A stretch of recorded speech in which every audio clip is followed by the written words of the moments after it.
การป้องกันโรคหรือบริการอื่นๆสำหรับเด็กเล็กที่ยังไม่มีบัตรประชาชนใช้ใบเกิดแสดงคู่กับบัตรประชาชนของผู้ปกครองง่ายสะดวกรักษาได้ทันทีสอบถามเพิ่มเติมได้ที่สายด่วนสปสช1330ติดขัดเรื่องการรักษาไม่รู้จะใช้สิทธิบัตรทองยังไงไปที่ไหนได้บ้างต้องการร้องเรียนร้องทุกข์มีคำถามมากมายเกี่ยวกับการใช้สิทธิบัตรทองสอบถามได้ที่สายด่วนสปสช1330โทรฟรี24ชั่วโมงตอบทุกคำถามให้คุณรู้ทุกเรื่องเพื่อไม่พลาดทุกสิทธิการรักษา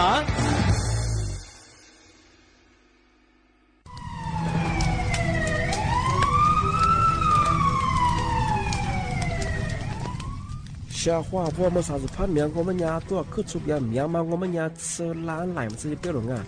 กูจะไปเซ็งว่ามันยาวเราชัวร์เนี่ยตุ้ดชมาอาทิตย์เนี่ยว่าจะว่าโลสักเนี่ยว่ามันยาปีกว่าจะมือดูตุ้ดชมาอาทิตย์เนี่ยก็สนใจตุ้ดชมางาอาทิตย์พวกตุ้ดชาไปที่มาข้อเนี่ย PA 2.5พิลามาอาทิตย์เนี่ยว่าเราชัวร์ไอ้โขนอยู่ในจ้าอาทิตย์เนี่ยว่าเราชัวร์นาพิลามามีความเสี่ยงจะไม่คือโรคหัวใจโดยว่ามันเลยโดยนี่คือสมองเสียมาโรคปอดใกล้มางาอาทิตย์บ้างว่ามันยามาสายาสถาบันวิจัยวิทยาศาสตร์งาอาทิตย์เนี่ยคือเทคโนโลยีแห่งประเทศไทยไงย่าวุ้ยชามาคือ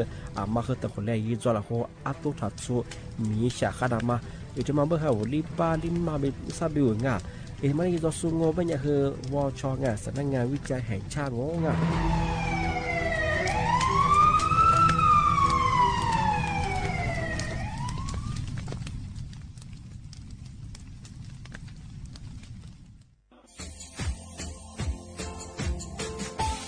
ชาว่าบราวัฒมาปีใหม่อาทิตย์สึกตาจิงชามองมันยังไงอามุสาจังหวัดเชียงใหม่ค่อยถึงมาปีใหม่ปากไก่ฝรั่ง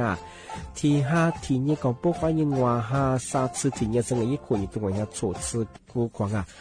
มาคืออาตุทัดโซดอกกับปากกับเมียนเบสเปียลุมีโดขยันโดอาจุเปดอกสัตว์ความแบบดิต้มแบบอาตุทัดโซบรงอาทิยาวพื้นที่หรือตัวจางงูเป็นยังก็ยาระบบไฟดีค่อยนี้มาอนุญาตอยู่ไม่คือมาคืออาตุทัดโซดอกอาทิเนี่ยปีความว่าตุดสองงูเป็นยังฝากเปย์ยังคือกลุ่มหมายละชัวยาชัวยาโซดอกอาทิบ้างงูเป็นยังมาอาตุชัวอาตุเบียพะมัวงูเป็นยังอาวุธโทแจ้งศูนย์อำนวยการแก้ไขปัญหาหมอกควานอาทิคือฝุ่นละอองมาคือจังหวัดเชียงใหม่ยี่เบอร์โทรงูเป็นยัง053อาทิตย์112808วิธีมาโง่ปัญญาสำนักงานประชาสัมพันธ์จังหวัดเชียงใหม่ก็ดีปีมากทีเดียวพักการยุฝรั่งอันนี้ประกาศมาก็ตะวันเลยยุจลาฝรั่ง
真这次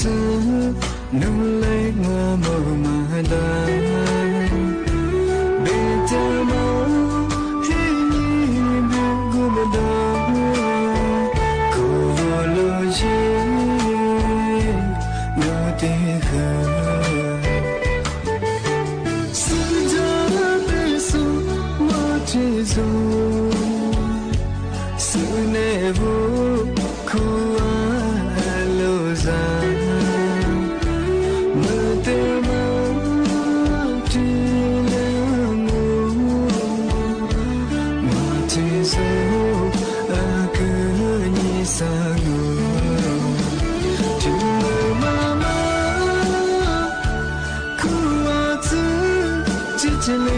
是在对，天天你把孤独我马走，孤单别看的咱们，天没被了，心里可以被我路，天雨在天，两边情。solo chalo we sujate ma chiti nu tizo zama nyima sakho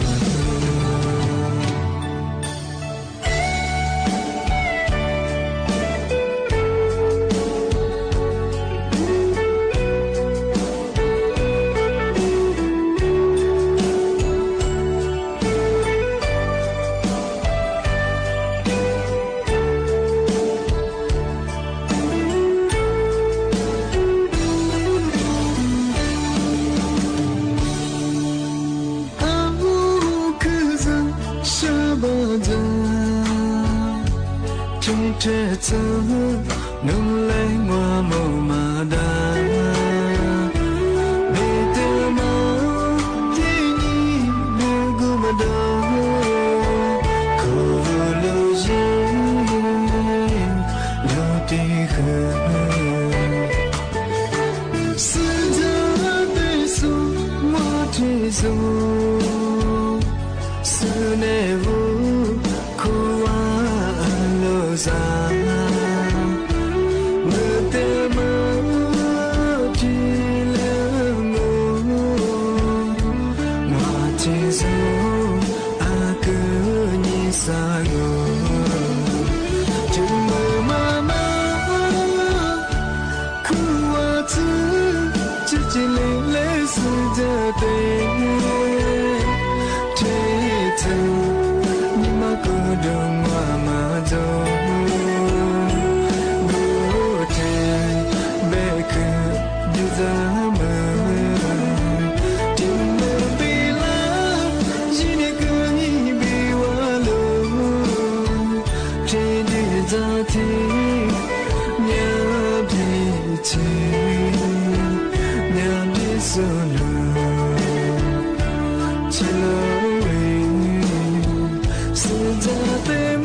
是的，或者不来画画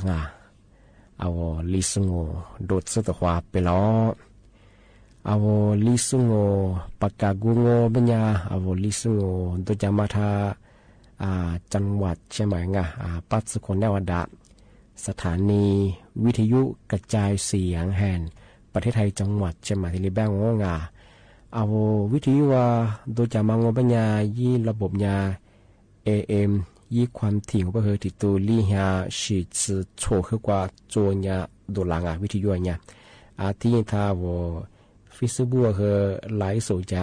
ยี่ชื่อเพลงว่าเฮอสวทเชียงใหม่ AM 1476กิโลเฮิรตซ์ลิโบญาดอลลาร์เอาลิซึ่งมันจะเฮอแน่ๆที่ควาโดที่มลที่ควาโดงาที่มลมันจะเฮอหนีมุควาเยซาโมดัวแน่ๆไปเฮอหนีจุ้งาแน่ๆไปเฮอชมโมควาเยเจมดซดงงาที่จมดงานาที่เยควาเยนาเนียซที่นี่เลยดงงา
小伙伴，他妈的是我那了，俺我了出别么样个，阿里你我付我，阿里你以我这多别么样，那来别个别个你说别么个，他们和你别的干，他也没吃这个。小伙伴，没去这么我们家我就从家女天家我们家嘛生哎嘛生嘛不就专门家我家一他妈才一的一女啦一的一对老主人我咋我还没长哎，俺们上我们家我听没有小伙不，俺里边人么我一边没去我们家嘛3年长一小边家嘛他妈都在那个，俺们他妈都在那么家里边人我都在那边，对个啊我狮子是很棒哎，但是你都我们有了我们家我咋呗，我咋了我呗服我了哎，没去和这么和这个小伙我老出咋都，对我们家在地我们家也不有抓手抓，那次别是做维他命抓手做哎，啊这个做半年没去这么和你半年子抓，棒哎。天子嘛，我们家啊，基本没去这么个人吧，啊不，一直被啦，20多那边哎，20周，早都没去都哎，是你把你子没去后，啊面子装，啊我啦出都在那么哎，这边小伙吧，没去这么都在嘛，我们家还是的正啊，个小伙吧，没啥也看那个谁啥嘛，给他去买，说和把这装嘛，等什么的哎，说和送生命啊，对我们家，哎呀，该是过啦，啊面可做不了。把这出来比白马以后干了他妈来打掉我们家个所谓的什么收音响我们家那说俺面我装我们家说乌鲁马人啊哎马为提来起嘛我真也别在弗朗哎还是的这个注意说把装我们家小伙吧啊我要把你自己和啊我父娘没去也和啊不想我父王他们家嘛一么空我们家去装我父我都还是的这个对嘛但是我和人家的这小伙吧拿来鱼呀骨别和我哎新年那次那面，这都面他妈啊我那次票嘛，这个这面都面嘛，但是我们那次和票嘛，这个但是我得比个，小伙不，他们啥呀？马拉基诺别么呀？俺里说吧，马拉基诺他妈呀，小伙不啊我哩啊我啊可嘛都在了出，俺里前面我可抓可丢哎，啊考过事故嘛，我点来的子嘛哎，而且嘛我们呀啊我咋特别嘛我们带了家长。como怎么样？俺们画个大家长哎，俺们是一个绿茶，俺的那个，是你的么个和你办，当然你他个了这个都在和你啊，可怎么样是这个？哎，他妈我们家怎么样嘛？但是我和你别我小伙吧，说和别的是呢，那次和别的，哎的帮哎，而且人家呀，马拉基诺他妈我们家小伙的个，说别的是哎呀。罗也就是车还哎为哎他妈一度来一想哎，一拿来和啊地主没了的，一个那个是你马林，是你过的车啊，啊一个真的和早上去改当啊，啊的帮哎，啊说马拉基诺的嘛，啊可过是别我的前面去掉哎，特别嘛人都在和装都在手中，啊是么啊为嘛是你手过么带来呢？啊我应该是我个票他和米和个票他和的余光哎，我们本也有啥，没得这个可么长哎，是你那次这个我本也小伙吧。过的哇，提卡罗啊，马拉基诺的嘛怕找我们家我包完，提卡我过的喜欢的，提嘛我们家南单我们和面哎，啊，提嘛找我们家南单的嘛和所也了，啊，是边家啊，考过是我们一下，啊，我南单的嘛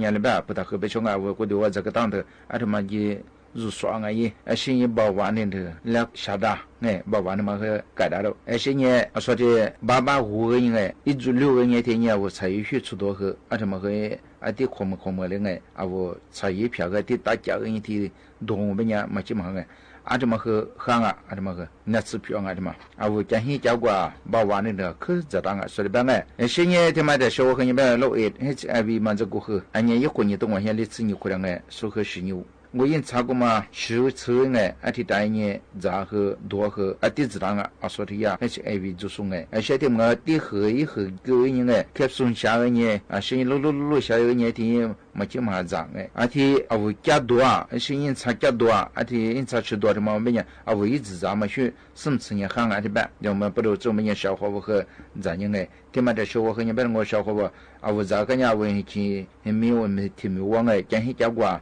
是你那么远那么高点头苗么呀？啊，说他妈找我们呀，怎么和荷兰啊，也是不定，怎么和抓到，怎么怎么不都做么呀？小伙伴和怎样哎？但是和你别人小伙伴，马林这个半呀，马林他妈来和改当啊，怎么改大了？以前一多的自装嘛，我半呀，的马林怎么来改当啊？怎么个发了我年抓小伙伴哎。个和嘛标，啊，我嘛生个一下，一度过嘛装我们家，个嘛领他嘛来改了啊，说的边个，个他嘛我们家说边个，我一时一嘛是手，过嘛带来你加多了，现在的时候边咋多这个啊我出口哈啷个的嘛，这面哎，我别个加上，现在这个多少后，这么样啊？在时候的这小伙伴啊说一片，马拉基诺考过是片的嘛边，你这片啥这片带来人哎。5个人啊，我差不多的9个人，而且你出多了，而且我们讲我比那个头当啊，我比那个改大了，阿对我和医师阿拉萨里斯达拉人哎，让我们家提呀，那边的我比我们改良啊，阿里边阿我们都到了，都要着。但是个别我小伙伴，阿我陪啊，我们家哎，我一直一扎，阿我们家啦，提对嘛苦啊，做别家三回不哎，提回达拉人阿拉抽gram做人这gram的话嘛。家人呢，我那天是家人呢，印差多了。而且我们家啊，我陪嘛，陪对样啊，阿里边哎，而且的话，我们家是这个我陪，你像我们家说印差的嘛的多，说的边哎。要么的是我和你朋友小伙伴，这家我都拿过的过米哇，吃一粒粒吃，而且嘛我们家是别的些个，我一试过嘛，一直的，但là5年，第后年哎。因查过嘛，也定说跑过嘛，来家个年天年没了，阿拉到我切过到我，而且也和当啊小伙伴哎，他说啊，看我说的嘛，这个也该看一遍嘛哎，比方啊，我过去出也发当我们讲哎，小伙伴，啊这么个意思的了，因查出头，说的帮哎，提我们讲我过去出么和下来了。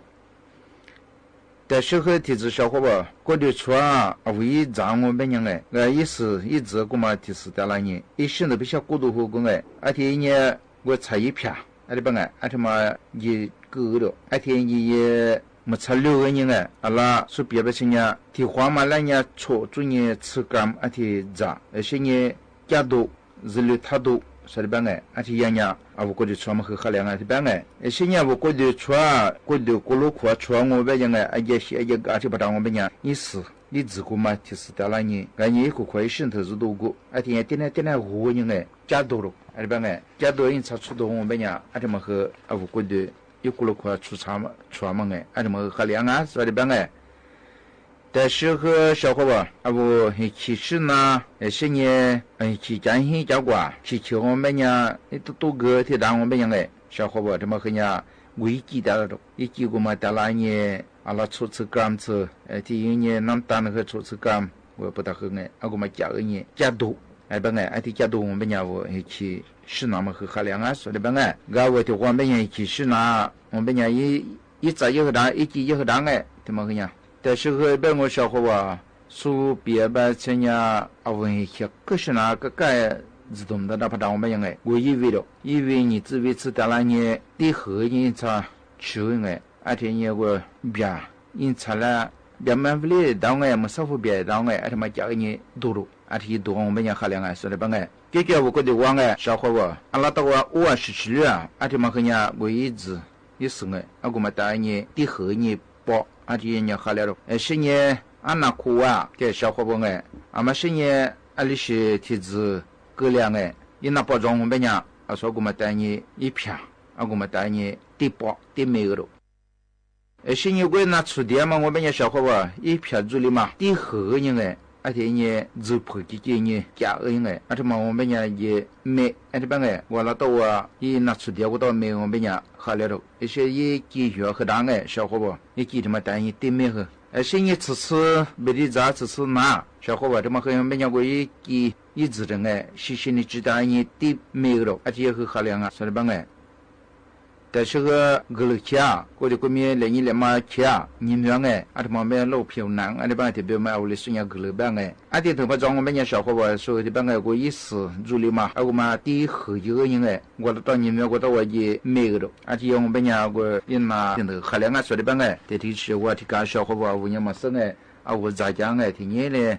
他妈这面办我呢？一时的老百姓喝点子，一片子一些有户人小朋友，你吃的呢个多咋的呀？有那吃鱼呀嘛，那吃皮嘛我嘛生啊，给他们我们家小伙伴玩那提别哎，那吃的嘛哎，他妈呢做回本家说明是只拿来挂，啊所以嘛那开弄办哎，所以呀。啊，我的说呀，看过试过，你前面我们班哎，那像科学，你是个来你来么我的嘛，啊什么那吃的嘛漂亮，小伙伴我们家，你是每一张每一片每一斤每那吃出来啊，我们家那阿妈天我班门头怕装我班人哎，也10年，我听别班和人家他就讲哎，个10年，啊我们家我们吃的早大学哎10年和。哎，嘛哈里边和嘛处，啊，是说话呢嘛别，啊，小班我们吃的和早大学哎，啊，小伙伴，我和哪来别嘛哎，那是。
小伙吧，对嘛？但是我和我那俩不咋多这个下咱们但是我得比个，电话每年小伙吧不花咋花的咋还苦瓜外的嘛洗个刀，别特别每年一年。户口，特别每年吃饱的户口，的话管咋嘞？别提咋嘞，花的咋发了，别年说你别说你，做不别年我现在做嘛，我别年干子、驴子、谷子，提来装小伙伴我和拿来不提的做别么年驴子，驴子别么年别花一年我一次把那个嘛，我也没上战嘛一次把这一年交货嘛，我一啥事不晓。他妈我驴子，我每年的驴子离1米多我家子和这牛，驴子我他妈那驴子和我和这牛，然后每年没啥的话这你怎么样一让你知道每年如何这发了，他每年离下这米多，别我拿别别么样小伙伴，别话别话啥事故嘛装一次把这一年的装嘛我每年面嘛别话我和拿来别么样300 gram。我和多年另外咱们另外吃嘛差不多，是你我呀副教嘛是个没喝，是呀是有烤，是你的呀花吃一路东就不个大，这边每年里提来大路跟我小伙伴，为提注意装慢慢样我里路子我别花啥事个嘛带来人这你副教嘛是个嘛地喝嘛，个嘛就8个人，是你的呀是有烤。这么就8个人差不多各打各半，8个人听你说的，说个不要那提怎么吃说个的提怎么吃，你们10块钱好我20块钱你们的是的，提你带了你一路6米的咱你，提要没有小伙伴和他们那6么什么吃怎么样小伙伴对我们起码的花绿杂东的不要我们家小伙伴在米里呀别花别是顺的别是顺的后面把那么里办小伙伴这么别花着到了下咱们这个小伙伴对我们家我下咱们我们家20花杂和我去电话咱怎么样么面花杂别怎么面我下咱古啊我是下咱和做还下咱我们家你咋发了慢慢走其实下这个别你只下这人，家这个别的外绿人绿人的我是古人对我是些古人和古人别管我和咱们没下古当我们家我麻烦了小朋友然后米的我们家你们和在家在你什么装刚才我把小伙伴在下咱们这个的小是你的嘛的小朋友小伙伴我和拿来提指标别人在旁边我们家我老子对着我的孙伢老子地咋提咋，带咋提咋，你老子什么伢嘛咋和这里咋个怎么样我老子嘛伢嘛你和对，到这里这个怎么老子咋孙伢去嘛那孙伢，我去路个跑就说没老子的嘛可怎么的，个小伙伴我老子的嘛和面子装做不别伢我下着嘛，也得别每年一直裤子去装所以一直裤子别我和听嘛小伙伴比老子别么伢你的怎么我让我们伢咋个可怎么你们学的干我那会的我别了我们伢我咋说咋个怎么咋撇咋怎么我那做之后嘛做我们伢咋怎么米我们伢我那撇和米我这咋米之后和我们伢那撇和怎么做我米和第一个伢下的我多样那小伙伴我和那俩老子别样我就出老子下这我们伢比我老子也那比个比别嘛的话在你那比个比嘛伢特别么伢户口特别么伢没户口个和户口嘛我们伢在美国么伢哈个伢我有咋我想嘛过我们伢我有咋嘛也和看嘛那个我付的嘛我们伢我拿来问题我下咱们这个得比一边吃我们那比个比别么伢小伙伴我不个大抓是不个大有不个大别么伢问题别么个伢的个我嘛吃了我们伢里是抓下次嘛一周是你呀个比我嘛和好兄是你个老子是你我呀老出吃嘛户口我们伢我呀那单比个嘛是你的时候伢别我呀我苦苦死是你嘛怕死是你老耍出不来的然后我带没几个天而且不个大概我们伢小伙伴里呀我下次嘛什么和他地核个让我们伢刷个档而且个让我们伢我出不来给老说一地老子和地哎，第一个让我们讲我国是和第二地表，而且地表个让我们讲我隔壁我们和大地隔壁大地我们讲群上面讲我差不多是个哎个边表个地群上面那当呀那当北边嘛个个群嘛是嘛户口我们讲他个不出来是个哎，而且个让我们讲嘛闹。嘛怕是个么个，而且出个约户口我们讲我里的话约呢文化出个哎，而且个样我们讲过，呀日绿我们这里在亚达么个，而且嘛一个个白我们讲做下个白我们讲我里的话吃我里的话呢，里话户口怎么讲，而且我们讲不出来的差不多的哎，而且加入，而且我们讲那批个币票。而别人小伙子让侬在户口让侬多张哎，我票面带了多张，不行呢多张或带了哎，可是面那么个哎，俺这么个小伙子我咋多这个的小下咱们哎，俺小伙子咋多别么呀，说我别么的我哎，我了出别么呀，下咱们过么呀，咱们面我们呀，我和咱面这片面咱们我们也吃口嘛，河边这边呀，我下嘛这边呀，那个面哎，俺我咱们也讲我们也吃口和咱我们呀。也那么做，小伙伴，俺什么那这个下载我片面下载这个，我小伙伴呢，做到那对我们在说啊，问些国家哎，还是下载多边嘛，我的适当我们讲下载人哎，对吧？不仅坏蛋了，你小伙伴哎，就是就哎的比嘛小伙伴个小伙伴个我娘那讲哎，妈的是真下，么是小伙伴适当和老子地的嘛，白的嘛，虽然没凶哎，我白的嘛，就说怕着我们呀。咱们呀，把我们呀，带回来和当小伙子说了，咱们说个第一下子，说我表列说下面喝了说了说呀，表我们呀，我和大陆啊，那么小伙子，那么拿来别么提来用哎。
不阿家，不是花在为被荷兰，不是里那努他姐，不提足是家的啥啥，别个没话叫叫的，做你是子别记得。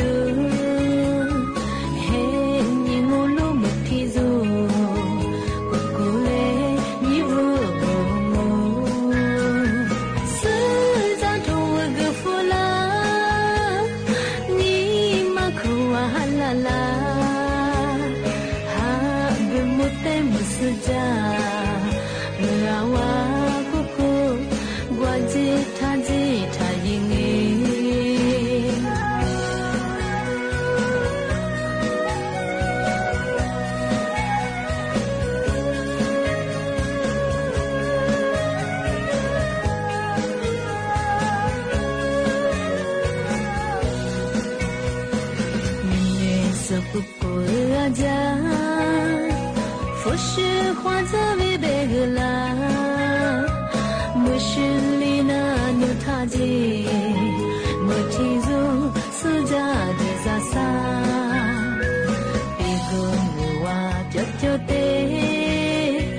做你是子的记得，嘿，你我路没提足。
ที่นี่สถานีวิทยุกระจายเสียงแห่งประเทศไทยต่อไปเสนอข่าวซึ่งมีหัวข้อข่าวดังนี้ รัฐบาลจะจัดงานสโมสรสันนิบาตเฉลิมพระเกียรติเนื่องในวันฉัตรมงคลณทำเนียบรัฐบาลค่ำวันนี้ไทยและสหรัฐอเมริกาขยายความร่วมมือในการปราบปรามเครือข่ายอาชญากรรมข้ามชาติและการค้ามนุษย์ตั้งเป้ายกระดับสถานะประเมินการค้ามนุษย์สู่เทียร์ 1กองกำลังพิทักษ์ปฏิวัติอิหร่านเตือนสหรัฐให้เลือกระหว่างปฏิบัติการทางทหารที่เป็นไปไม่ได้หรือบรรลุข้อตกลงกับอิหร่านศึกฟุตบอลพรีเมียร์ลีกอังกฤษนัดแดงเดือดแมนเชสเตอร์ยูไนเต็ดเปิดบ้านเฉือนชนะลิเวอร์พูล3-2ต่อไปเป็นรายละเอียดของข่าวเลขาธิการพระราชวังรับพระบรมราชโองการเหนือเกล้าเหนือกระหม่อมสั่งว่าการพระราชกุศลทักษิณานุปทานและการพระราชพิธีฉัตรมงคลเฉลิมราชสมบัติสิริราชพรรษาปีนี้ทรงพระกรุณาโปรดเกล้าโปรดกระหม่อมให้กำหนดดังรายการต่อไปนี้วันจันทร์ที่4พฤษภาคม2569เช้าพระบาทสมเด็จพระเจ้าอยู่หัวและสมเด็จพระนางเจ้าพระบรมราชินีเสด็จพระราชดำเนินโดยรถยนต์พระที่นั่งจากพระที่นั่งอัมพรสถานพระราชวังดุสิตไปยังพระบรมมหาราชวังเวลา 10 นาฬิกาเสด็จเข้าพระที่นั่งอมรินทรวินิจฉัยทางพระทวารเทเวศรักษาพระบาทสมเด็จพระเจ้าอยู่หัวทรงจุดธูปเทียนเครื่องนมัสการบูชาพระพุทธปฏิมาชัยวัตรประจำรัชกาลที่1ถึงรัชกาลที่7และรัชกาลที่9สมเด็จพระราชาคณะถวายศีลพระสงฆ์20รูปถวายพรพระจบแล้วพระบาทสมเด็จพระเจ้าอยู่หัวเสด็จไปทรงประเคนปิ่นโตภัตตาหารแด่ประธานสงฆ์นอกนั้นทรงพระกรุณาโปรดเกล้าโปรดกระหม่อมให้พระราชวงศ์องคมนตรีและข้าราชการชั้นผู้ใหญ่ประเคนจนครบแล้วเสด็จไปทรงประเคนจตุปัจจัยทายธรรมพระสงฆ์ถวายอนุโมทนาถวายอดิเรกถวายพระพรลาพระบาทสมเด็จพระเจ้าอยู่หัวทรงจุดธูปเทียนเครื่องทองน้อยบูชาเทวดารักษาพระนพปดลมหาเสวตฉัตรเครื่องราชกกุฏภัณฑ์พราหมณ์เบิกแว่นเวียนเทียนสมโภชพระนพปดลมหาเสวตฉัตรเครื่องราชกกุฏภัณฑ์เจ้าพนักงานประโคมคล้องชัยสังแตรบันดาะและดุริยางค์แล้วพระมหาราชครูพิธีศรีวิสุทธิคุณประธานพระครูพราหมณ์เจิมพระนพปดลมหาเสวตฉัตรโหนหลวงผูกผ้าสีชมพูพระบาทสมเด็จพระเจ้าอยู่หัวทรงพระสุร่ายเครื่องราชกกุฏภัณฑ์และพระราชลัญจกรพระคุดผ้าทองคำประจำรัชกาลเสด็จพระราชดำเนินไปประทับรถยนต์พระที่นั่งที่พระทวารเทเวศรักษาเสด็จพระราชดำเนินกลับพระที่นั่งอัมพรสถานพระราชวังดุสิตเวลา 12 นาฬิกาทหารบกทหารเรือทหารอากาศยิงปืนใหญ่เฉลิมพระเกียรติฝ่ายละ21นัดวันนี้แต่งกายเครื่องแบบเต็มยศไว้ทุกสายสะพายมหาจักรีผู้เข้าเฝ้าแต่งกายเครื่องแบบเต็มยศไว้ทุกสายสะพายสูงสุดวันที่4พฤษภาคมนี้เป็นวันที่ได้เสด็จเถลิงถวัลยราชสมบัติโดยประกอบการพระราชพิธีบรมราชาภิเษกตามโบราณขัตติยราชประเพณีจึงทรงพระกรุณาโปรดเกล้าโปรดกระหม่อมพระราชทานพระบรมราชานุญาตให้พระบรมวงศานุวงศ์ข้าราชการและประชาชนเข้ากราบถวายบังคมพระบรมรูป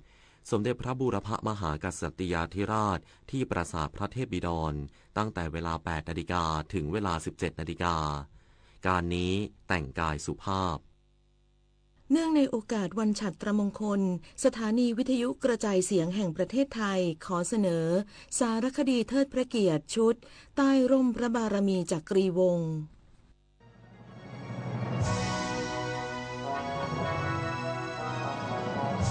ใต้ร่มพระบารมีจักรีวงศ์การฉัตรมงคลหมายถึงการฉลองพระเสวตฉัตรและเครื่องเบญจราชกกุฏภัณฑ์อันเป็นเครื่องแสดงถึงพระราชอำนาจของพระมหากษัตริย์และพระราชภาระที่ทรงมีต่อแผ่นดินและปวงอาณาประชาราษฎร์ในวันซึ่งตรงกับวันบรมราชาภิเษกตามราชประเพณีโดยเครื่องเบญจราชกกุฏภัณฑ์นี้ประกอบด้วยพระมหาเสวตฉัตรพระมหาพิชัยมงกุฎพระแสงขันชัยศรีทานพระกรชัยพฤกษ์คู่กับวาลวิชนีและฉลองพระบาทเชิงงอนพระบาทสมเด็จพระเจ้าอยู่หัวรัชกาลปัจจุบันทรงประกอบพระราชพิธีบรมราชาภิเษกเป็นพระมหากษัตริย์รัชกาลที่10 แห่งราชอาณาจักรไทยเมื่อวันที่ 4 พฤษภาคม พุทธศักราช 2562 ทรงกำหนดให้จัดการพระราชพิธีฉัตรมงคลตามโบราณราชประเพณีเป็น 3 วัน คือวันที่ 2 พฤษภาคมเป็นพิธีบำเพ็ญพระราชกุศลทักษิณานุปทานณพระที่นั่งอมรินทรวินิจฉัยวันที่ 3 พฤษภาคมเป็นวันเริ่มพระราชพิธีฉัตรมงคลโดยเจ้าพนักงานอัญเชิญเครื่องราชกุฏภัณฑ์ขึ้นประดิษฐานบนพระแท่นภายใต้พระมหาประดลเสวตฉัตรพราหมณ์อ่านประกาศพระราชพิธีฉัตรมงคลพระสงฆ์เจริญพระพุทธมนต์และในวันที่ 4 พฤษภาคมซึ่งเป็นวันฉัตรมงคลจะทรงประกอบพิธีบูชาเครื่องราชกุฏภัณฑ์พราหมณ์เบิกแว่นเวียนเทียนสมโภชพระมหาเสวตฉัตรและเครื่องราชกุฏภัณฑ์ในโอกาสนี้ทรงพระกรุณาโปรดเกล้าโปรดกระหม่อมพระราชทานเครื่องราชอิสริยาภรณ์จุลจอมเกล้าแก่ผู้มีความดีความชอบด้วยเพ็ญศิลป์สมเนียงรายงาน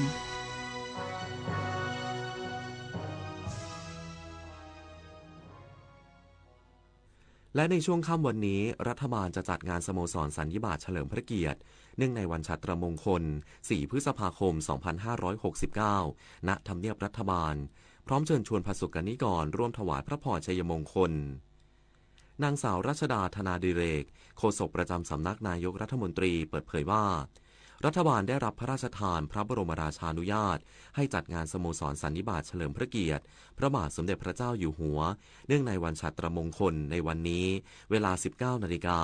ณ ตึกสันติไมตรีทำเนียบรัฐบาลโดยนายอนุทินชาญวีรกูลนายกรัฐมนตรีในนามรัฐบาลเป็นประธานจัดงานโดยจะถ่ายทอดสดงานดังกล่าวทางโทรทัศน์รวมการเฉพาะกิจแห่งประเทศไทยและสถานีวิทยุกระจายเสียงแห่งประเทศไทยความถี่ 92.5 เมกะเฮิรตซ์ในระบบ FM และความถี่ 891 กิโลเฮิรตซ์ในระบบ AM จะเป็นแม่ข่ายให้สถานีวิทยุกระจายเสียงแห่งประเทศไทยในส่วนภูมิภาคของกรมประชาสัมพันธ์ร่วมถ่ายทอดเสียงตั้งแต่เวลา 18:50 นาทีนายกรัฐมนตรีเตรียมเข้าร่วมประชุมสุดยอดอาเซียนครั้งที่ 48 ระหว่างวันที่ 7-9 พฤษภาคมนี้ณเมืองเซบู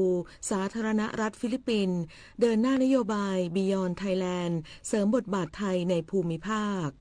นายอนุทินชาญวีรกูลนายกรัฐมนตรีและรัฐมนตรีว่าการกระทรวงมหาดไทยเตรียมเข้าร่วมการประชุมสุดยอดอาเซียนครั้งที่ 48 ระหว่างวันที่ 7-9 พฤษภาคมนี้ณเมืองเซบูสาธารณรัฐฟิลิปปินส์เพื่อพบปะหารือผู้นำประเทศสมาชิกอาเซียนแลกเปลี่ยนมุมมองต่อสถานการณ์โลกเสริมสร้างความร่วมมือในภูมิภาคพร้อมยืนยันบทบาทของไทยในฐานะประเทศสมาชิกที่มีบทบาทเชิงสร้างสรรค์ในอาเซียนซึ่งการประชุมครั้งนี้เป็นการประชุมระดับผู้นำประจำปีในช่วงครึ่งปีแรก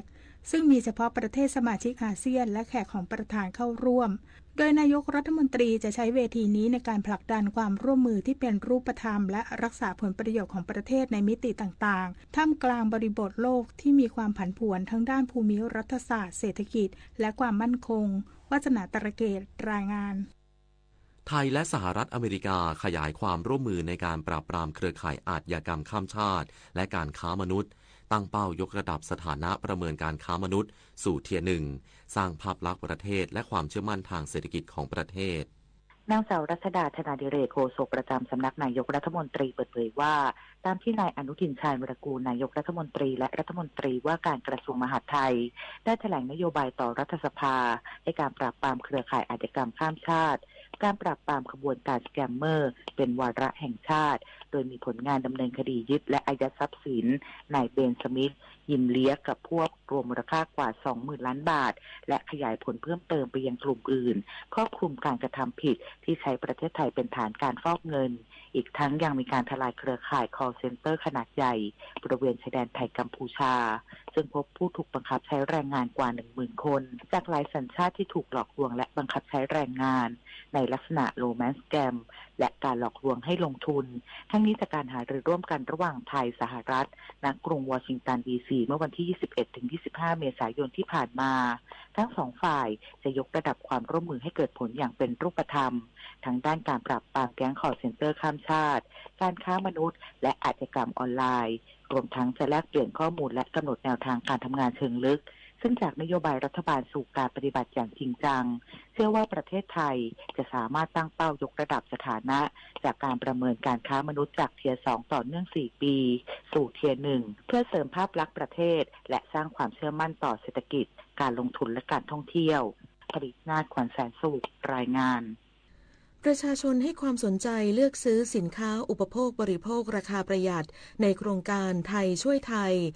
ลดภาระค่าครองชีพณที่ว่าการอำเภอทั่วประเทศอย่างคึกคักสร้างรายได้หมุนเวียนให้เกิดขึ้นในชุมชน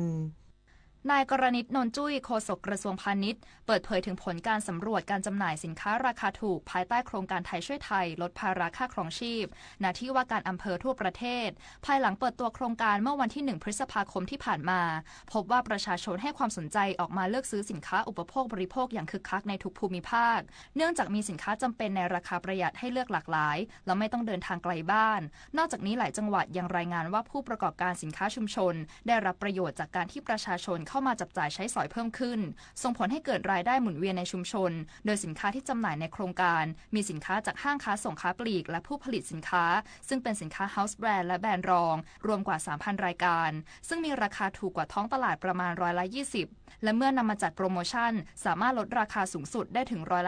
58-60%โดยกระทรวงพาณิชย์จะจัดกิจกรรมอย่างต่อเนื่องทุกวันศุกร์ตลอดเดือนพฤษภาคมนี้ซึ่งครั้งถัดไปจะจัดวันที่8 พฤษภาคมนี้ระหว่างเวลา 8:30 น.ถึง 16:30 น.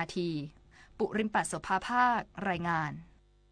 รัฐบาลเตือนประชาชนอย่าหลงเชื่อข่าวปลอมปรับเบี้ยผู้สูงอายุจาก600 บาทเป็น 3,000 บาทยืนยันจ่ายเงินยังเป็นไปตามระเบียบกระทรวงมหาดไทยกำหนดอัตราการจ่ายเป็นรายเดือนตามช่วงอายุนางสาวรัชดาธนาดิเรกโฆษกประจำสำนักนายกรัฐมนตรีเปิดเผยว่าเพจไทยคู่ฟ้าได้ยืนยันอย่างชัดเจนว่านายอนุทินชาญวิรากูลนายกรัฐมนตรีไม่เคยกล่าวว่าการที่จะให้งบเบี้ยคนชราจาก600เป็น 3,000 ไม่มีประโยชน์ตามที่มีการเผยแพร่ในสื่อสังคมออนไลน์โดยระบุว่าข้อมูลดังกล่าวเป็นการตัดต่อหรือบิดเบือนคำพูดเพื่อสร้างความเข้าใจผิดต่อสังคมขณะเดียวกันข้อความที่มีการส่งต่อกันเกี่ยวกับการปรับเบี้ยผู้สูงอายุจาก600 บาทเป็น 3,000 บาทเป็นข่าวปลอมปัจจุบันการจ่ายเงินเบี้ยยังชีพผู้สูงอายุยังคงใช้ระเบียบกระทรวงมหาดไทยว่าด้วยหลักเกณฑ์การจ่ายเงินเบี้ยยังชีพผู้สูงอายุขององค์กรปกครองส่วนท้องถิ่นพ.ศ. 2566โดยกำหนดอัตราการจ่ายเป็นรายเดือนตามช่วงอายุได้แก่อายุ 60-69 ปีอัตรา600 บาทต่อคนต่อเดือนอายุ 70-79 ปีอัตรา700 บาทต่อคนต่อเดือนอายุ 80-89 ปีอัตรา800 บาทต่อคนต่อเดือนและอายุ 90 ปีขึ้นไปได้รับ 1,000 บาทต่อคนต่อเดือนต่อจากนี้ไปขอเชิญรับฟังเสียงจากใจไทยคู่ฟ้าไตรมาสแรกปี 2569 ต่างชาติเข้ามาลงทุนประกอบธุรกิจในไทยภายใต้พรบการประกอบธุรกิจของคนต่างด้าว พ.ศ. 2542 จำนวน 347 ราย เพิ่มขึ้น 28% โดยเป็นการลงทุนผ่านช่องทางการขอรับใบอนุญาตประกอบธุรกิจของคนต่างด้าว 78 ราย และการขอหนังสือรับรองประกอบธุรกิจของคนต่างด้าวผ่านช่องทางการลงทุนตามกฎหมายว่าด้วยการส่งเสริมการ